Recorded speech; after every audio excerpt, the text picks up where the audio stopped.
yamɗe jeeɗiɗi silmaji capan tati woni Abidjan lamorde Côte d'Ivoire waktuji ɗiɗi fawi hen to Paris lamorde France.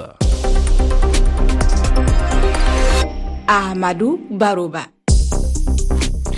tedduɓe heeɗiɓe RFI Fulfulde jamalla wale mon bisimilla mon e ley kabaruji ɗi ko ɓuuri hen tengtude oɗo subaka alarba to leydi Côte d'Ivoire. Mi nani on mi faami on wonti mi jaaɓi mi tawete e ƴamoɓe lefol laamu leydi ndi ko konngudi Alassane Ouattara horejo leydi ndi o nantini tawegol makko e sumgoji horeyaku leydi ndi hanuɗi wadde ñande 25 lewru sappo ɓuuru hitande nde gonɗen ma en gartu hen ko hanki talata o nantini o kabaru ngal belital ƴetta ko saaha nde luural teska e alhaali politique e nder ndi leydi Côte d'Ivoire holno dawriyankoɓe ɓen jaɓɓori o kabaru ma en jaadu hen e nultodiraɗo men Abdoulaziz Diallo. Pelle tati ɗe gona laamiyankoje Action for Life, Equal Access International e Global Initiative jaltini cimtol hanki ngol no feññina guyka jawdi hakkude Côte d'Ivoire,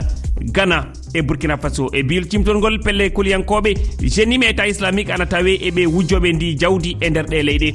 To Burkina Faso kam ko wallidiɓe laamu ngu wiyeteɓe VDP en kamɓe goni e wujjude jawdi ndi. Tedduɓe bisimilla mon.